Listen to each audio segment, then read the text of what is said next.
What's that?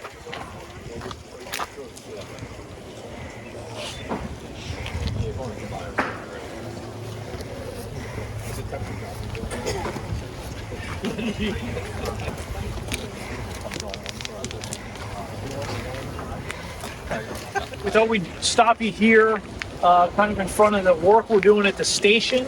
So as you can see, we've got a brand new maintenance shop under construction on the back side of the existing station.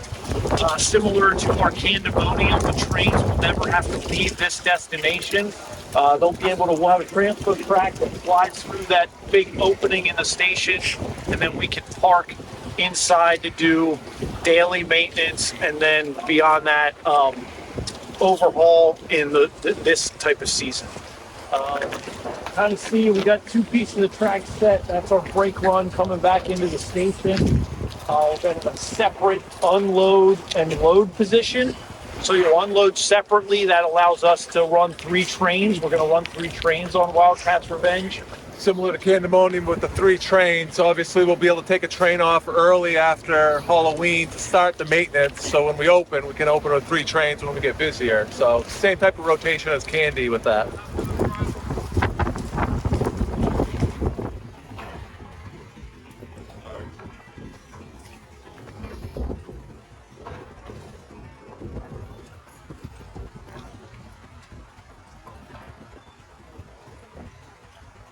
So we are shooting for summer 2023.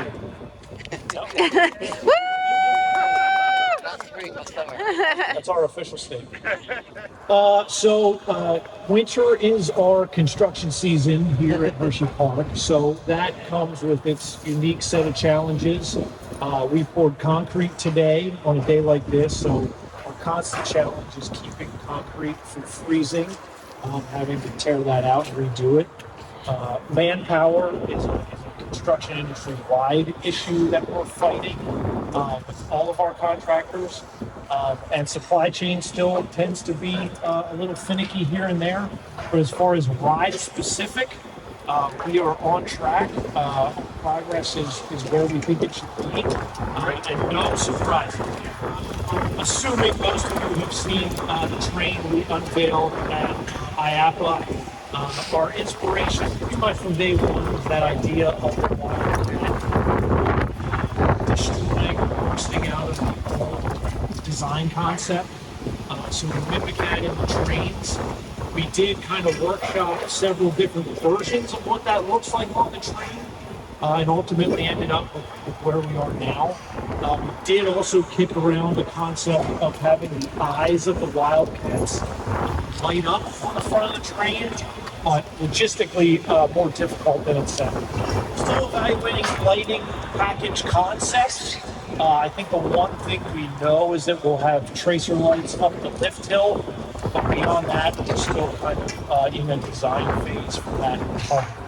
So I'm sure most of you know the stats already, but behind us we have the world's largest 270-degree underfloor. That is complete. We're seeing the complete version of that as it stands. We'll also have 4 inversions, which ties Wildcat's Revenge for the most RMC inversions in the U.S. Steel Vengeance being the other one. 32 degrees.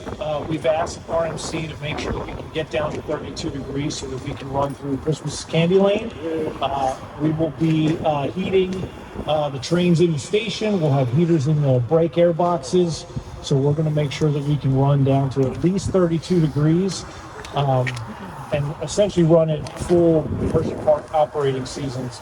And then 45 miles an hour is our operational wind. We have not been given a rain restriction to date in any of the manuals or any conversations. I think that's one of those things where we'll play by ear as we kind of get into it and evaluate what we're doing. I would say moderate rain, yes. Don't you think, Craig? Yeah, it'll probably follow most of the steel coasters. Once you get some light rain, then we start getting into our phases when we shut rides down. So it'll follow some of the phases. So where that is, stay tuned. That's the The restraints are similar to the other RMC trains, where it's just a kind of contoured lap bar. There's no over-the-shoulder restraint. We've been told it accommodates a wider range of riders, so hopefully, yes. Height restriction will be 48 inches, which is our Hershey bar. I don't believe they've given us a max height restriction. From a technology standpoint, I'm going to say no. There's a little bit that we've done on our end as far as the unload and load position separately. That's going to be new for Hersheypark. We're hoping that kind of speeds operation and capacity. Nice. It will be, so the old Wildcat, of course, was 85 feet tall. Wildcat's Revenge will have a 140-foot lift hill. The old ride time was 1:15. Wildcat's Revenge was 2 minutes and 56 seconds, so we've doubled the actual ride time. And then we'll be doing pass-through lockers at the base. So we've eliminated all of our platforms that we used to have here getting on and off the Wildcat. We're going to do stairs. We're adding an ADA elevator to the station. But there will be pass-through lockers before you go up those stairs so that you enter the platform with essentially nothing but yourself. We're hoping that speeds things up. Yeah, but as far as an RMC technology, not that I'm aware of. I think they've got it down pretty well from what we are finding out. Yeah, they are really, really great. Their design team in Idaho is really easy to work with. Guys on site are unbelievable. They work in all weather. They're probably out there somewhere, although not climbing around today. But they're here all the time, just cranking in garage structure. They get a lot done in a day. Well, the interesting thing about Wildcat and RMC is that we actually had this at least evaluated way back in 2018. And then we were in a position in 2021 to kind of dust that off and make this happen for 2023. I'd say, would we sign? NXT was early March 22. Early March 22. We started construction in earnest September of 2022. And previous to March, we were probably planning for 6 months or so before that. So we usually have a plan of where we're going, but then the specifics of it, we kind of do it as we get there, so to speak. They've kind of been throwing out like a 60 to 70% number. The more they're here, the more that number seems to be less and less. Anybody on the road is still in the parking lot? But yeah, they tend to tell us. So they generally say that they're going to take the top 10 feet off of the existing structure and then build from there, depending on what the new layout is, obviously. Exactly. That could be 100% or none at all, or like the underfloor.